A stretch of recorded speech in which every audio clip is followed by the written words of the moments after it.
Hello मेरे शेरों और सीनियर, तो कैसे हैं आप लोग? आई होप आप लोग मस्त होंगे, स्वस्थ होंगे और बिल्कुल जबरदस्त होंगे।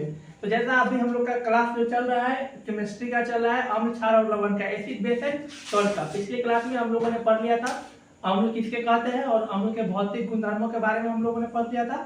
और अच्छी तरीके से हम लोगों ने एग्जाम्पल के साथ आप लोग को बता दिया था कि अम्ल अम्ल क्या होता है, ये सब वगैरह बता दिया था। ऊपर से बता दिया था कि अम्ल जो है जल में घुलने के बाद हाइड्रोजन आयन देता है, H+ देता है। और यह बात किसने बताया था? तो आर्हेनियस साहब ने बताया था।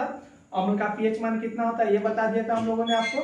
अब देखिए और अम्ल कितने प्रकार के होते हैं ये बता दिया हमने आपको कि अम्ल 2 प्रकार के होते हैं, प्रबल अम्ल और दुर्बल अम्ल, strong acid and weak acid. तो उसी को हम आगे पढ़ते हैं हम लोग। पिछले क्लास में हम लोगों ने पढ़ लिया था कि स्ट्रॉन्ग एसिड किसे कहते हैं, शुरू करते हैं कि वीक एसिड कहते हैं किसको। अच्छी तरीके से समझिएगा आप लोग। देखिए हमारा क्या है कि वीक एसिड किसको कहते हैं, दुर्बल अम्ल किसको कहते हैं। तो देखिए दुर्बल अम्ल किसको कहते हैं कि ऐसे अम्ल जो घुलने के बाद कम हाइड्रोजन आयन देते हैं, ऐसे अम्ल जो घुलने के बाद कम हाइड्रोजन आयन देंगे, ठीक है।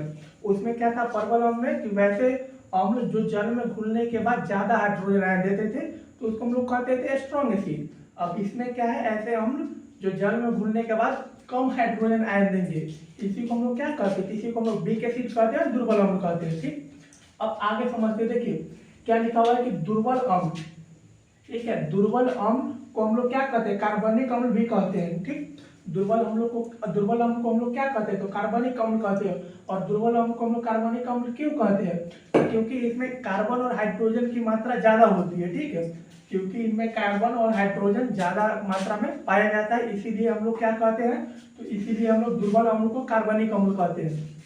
अब देखिए आगे देखते हैं हम आगे, बस एक और है, एक टॉपिक है, कभी पूछा नहीं है लेकिन हम आप लोग को बता देते हैं नॉलेज के लिए। एक है प्राकृतिक अम्ल। तो प्राकृतिक अम्ल कहते हैं किसको, पहले भी हम लोगों ने बताया था कि प्राकृतिक मतलब क्या, कि जो भगवान का दिया हुआ, जिसमें मानव कोई छेड़छाड़ नहीं कर सकता है। तो वही यहाँ पे लिखा हुआ है कि ऐसे अम्ल जिनमें मानव के द्वारा कोई विकास नहीं किया गया, ऐसे अम्ल जिनमें मानव के द्वारा कोई विकास नहीं किया गया, मतलब इंसानों के द्वारा कुछ भी उसमें विकास नहीं किया गया, जो भी है वो प्राकृतिक है, भगवान का दिया हुआ है।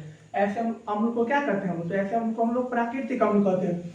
जैसे देखिए मैलिक अम्ल, मैलिक अम्ल किसमें पाया जाता है, तो मैलिक अम्ल सेब में पाया जाता है। दूसरा है ऑक्जेलिक अम्ल, तो इसका यही एग्जाम्पल है, मैलिक अम्ल और ऑक्जेलिक अम्ल इत्यादि, ठीक। अब आगे देखते हैं, आगे हम लोग का क्या है, एग्जाम्पल ऑफ वीक एसिड। और वीक एसिड का दूसरा नाम क्या है, तो कार्बनिक एसिड।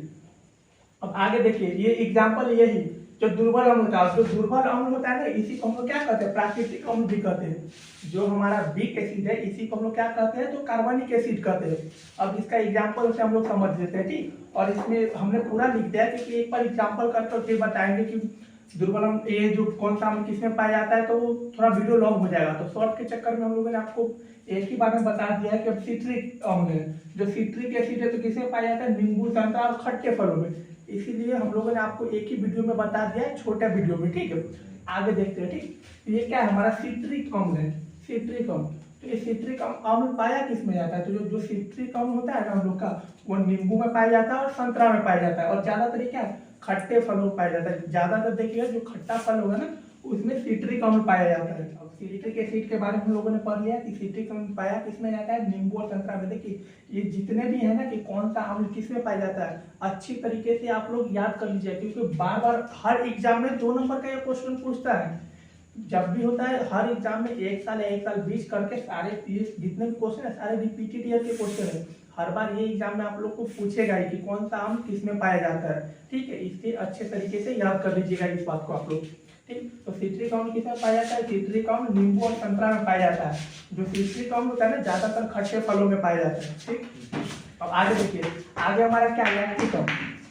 दोनों में हमारा क्या था, लैक्टिक अम्ल। जो लैक्टिक अम्ल होता है ना वो दूध दही में पाया जाता है। और हमने क्या लिखा है, दूध वाले पदार्थ में। जो ये अम्ल होता है ना लैक्टिक अम्ल, वो ज्यादातर जो दूध से बनने वाले पदार्थ होते हैं उनमें पाया जाता है लैक्टिक अम्ल। अगला है हमारा क्या, ऑक्जेलिक अम्ल। ऑक्जेलिक अम्ल जो है ना वो ये टमाटर में पाया जाता है, अमरूद में पाया जाता है और पालक में पाया जाता है, ठीक है। अब ऐसे हम लोग नहीं करते कि ज्यादातर ये पालक खाने से स्टोन हो जाता है, ज्यादा पालक खाने से स्टोन हो जाता है, मीन्स की पथरी हो जाता है जो बोला जाता है। तो इसमें क्या, इस जो वो पथरी होता है ना वही ऑक्जेलिक अम्ल पाए जाते हैं। और ये इतने मुलायम होते हैं ना कि जब इसको निकाला जाता है ऑपरेशन करके तो ये फूट जाते हैं, ठीक। अब अगला हमारा क्या है, मैलिकम। मैलिकम है ना जो सेब में पाया जाता है। मैलिकम किस में पाया जाता है, सेब में। जब भी आप लोगों से पूछा जाए एग्जाम में कि मैलिकम किस में पाया जाता है, तो आप लोग को बताना है कि मैलिकम सेब में पाए जाते हैं। अगला हमारा है एस्कॉर्बिकम। तो एस्कॉर्बिकम है, ये आंवला में पाया जाता है। आंवला वही होता है, आंवला तो जानते होंगे आप लोग, एक गोल तरह गोल होता है ना, उसी को हम लोग आंवला कहते हैं, जो ज्यादातर आप लोग को गाँव में मिल जाएगा, शहर में भी बिकते हुए मिल जाते हैं। अगला हमारा क्या है, टार्टेरिकम। अब तो टार्टेरिकम किसमें पाया जाता है, तो टार्टेरिकम हमारे इमली में पाया जाता है। टार्टेरिकम किसमें पाया जाता है, इमली में पाया जाता है।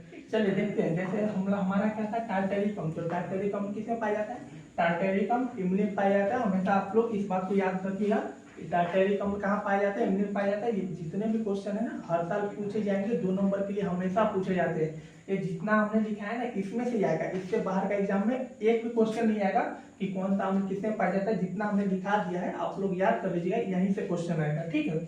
अगला हमारा क्या है, फॉर्मिकम। तो जो फॉर्मिकम होता है ना, लाल चींटी के डंक पे पाया जाता है। देखिए जो पेड़ होता है ना बगीचे में, उसमें लाल चींटी पाए जाते हैं। जो लाल चींटी काट लेंगे तो वो फूल जाता है। तो किसके कारण फूल जाता है, तो यही उसके जो चींटी का डंक होता है ना, फॉर्मिकम पाया जाता है, जिसके वजह से कहीं पे काट ले हमारे बॉडी पे तो वो फूल जाता है, ठीक है। अब अगला हमारा क्या है, एसिटिकम। तो एसिटिकम किसमें पाया जाता है, तो ये सिरका में पाया जाता है। यहाँ पे जितना भी एग्जाम्पल था वो हमारा बी के सीट का था, यानी कि हमारा दुर्बल अम्ल का था। और दुर्बल अम्ल को हम लोग क्या कहते हैं, कार्बनिक अम्ल भी कहते हैं, और इसको हम लोग क्या कहते हैं, प्राकृतिक अम्ल। ये जितने अम्ल है ना, ये बिल्कुल हार्मफुल नहीं है, मतलब ये बिल्कुल भी खतरनाक अम्ल नहीं है, इससे उतना कुछ प्रभाव नहीं पड़ता है, ठीक है। इतना हम लोगों ने पढ़ लिया। अब आगे पढ़ते हैं, जैसा कि हम लोगों ने अम्ल के बारे में पूरा अच्छे तरीके से पढ़ लिया, अम्ल क्या होता है, अम्ल के गुणधर्म पढ़ लिया, अम्ल के कितने टाइप होते हैं, उन सब के बारे में अच्छे तरीके से और एग्जाम्पल से अच्छे तरीके से हम लोगों ने पढ़ लिया। अब आगे देखते हैं, आगे का हमारा टॉपिक है क्षार, यानी कि बेस। बेस हम लोग कहते हैं किसको है, यहाँ पे हमने क्या लिखा है कि बे पदार्थ जिनका स्वाद कड़वा होता है, तो जल में घुलकर हाइड्रोक्साइड आयन देते हैं। बे पदार्थ जो जिनका स्वाद में कड़वे होते हैं और जल में घुलने के बाद क्या देते हैं, तो हाइड्रोक्साइड आयन देते हैं, उन्हीं को हम लोग क्या करते हैं, क्षार। जैसे घर में देखिए, आप लोग के घर में क्या होगा, साबुन होगा, आप लोग साबुन का ट्राई कीजिएगा, कभी मतलब चेक कीजिएगा तो उसको चाट के देखिएगा, वो क्या होगा, स्वाद में कड़वा होगा, तो वो क्या है, वो हमारा क्षार है। उसका अपमार्जन, वो क्या है, वो भी हमारा क्षार है। यहाँ पे वही हम लोगों ने एग्जांपल लिखे, साबुन, उस पर के sodium hydroxide, NaOH, sodium hydroxide, ये क्या है, जब ये जल में घुलेंगे ना, तो जब जल में घुलेगा तो ये हमेशा क्या देगा, OH+ OH- देगा, यानी कि हाइड्रोक्साइड आयन देता है, ठीक है। अगला हमारा है KOH, पोटेशियम हाइड्रोक्साइड। तो जो पोटेशियम हाइड्रोक्साइड है वो भी एक प्रकार का क्या है, क्षार है। अब आगे देखते, नोट में क्या लिखा हमने, कि नोट में लिखा है कि क्षार लाल लिटमस पेपर को नीला कर देता है। क्षार क्या करता है, तो जो हमारा क्षार है ना, वो लाल लिटमस पेपर को नीला कर देता है। पिछली क्लास हम लोगों ने क्या पढ़ा था कि अम्ल है, जो अम्ल नीला लिटमस पेपर को लाल में बदल देता है, और यहाँ पे क्या है, यहाँ पे क्षार है, तो क्षार क्या करता है, क्षार लाल लिटमस पेपर को नीले रंग में बदल देता है, जबकि नीले लिटमस पेपर पर इसका कोई प्रभाव नहीं पड़ता है। अम्ल क्या करता है, जो नीला लिटमस पेपर को लाल में बदल देता है, यहाँ पे क्या है, हमारा क्षार है, तो क्षार क्या करता है, लाल लिटमस पेपर को नीले रंग में बदल देता है। और क्या है, और जबकि क्या है कि अगर नीला लिटमस पेपर को हम लोग क्षार में डुबाएंगे ना, तो इस पर कोई प्रभाव नहीं पड़ेगा। देखिए हम लोग यहाँ पे फिगर बनाए, उससे समझाते हैं आप लोग को। जैसे हमारे क्या है, ये हमारे पास कोई बर्तन है, अब इसमें क्या जल रखा हुआ है। अब क्या, ये मान लीजिए लाल है, ये लाल लिटमस पेपर है, ठीक है, लाल लिटमस पेपर है। अब इसको हम लोगों ने क्या किया, तो लाल लिटमस पेपर को हम लोगों ने जल में डुबाया, ठीक। जब जल में हम लोग डुबाएंगे ना, तो ये कैसा हो जाएगा, ये नीला हो जाएगा, ठीक है, समझ में आ गया। जब क्षार को हम लोग लाल लिटमस पेपर को क्षार में डुबाते हैं तो कैसा हो जाएगा, वो नीला हो जाएगा। जबकि अगर नीला लिटमस पेपर को डुबाएंगे तो नीला लिटमस पेपर पर कोई प्रभाव नहीं पड़ेगा इसका। इतना तक आगे आप लोग को बात समझ में। अब आगे हम लोग देखते हैं, आगे क्या, आगे क्षार का प्रकार। जैसे क्या था, अम्ल कितने प्रकार के होते हैं, 2 प्रकार के, परवल अम्ल और दुर्बल अम्ल। सेम वैसा ही है कि क्षार कितने प्रकार के होते हैं, तो बेस के 2 टाइप होते हैं, पहला है स्ट्रॉन्ग बेस, दूसरा है वीक बेस। चलिए ठीक है, अब इसके बारे में पूरी जानकारी हम अगली क्लास में लेंगे। तो आज के लिए इतना ही। अगर आप लोग को क्लास अच्छी लगी हो तो चैनल को सब्सक्राइब कर दीजिएगा, वीडियो को लाइक कर दीजिएगा और वीडियो को शेयर जरूर कर दीजिएगा, ठीक है। आज के लिए इतना ही, बाय बाय, टेक केयर।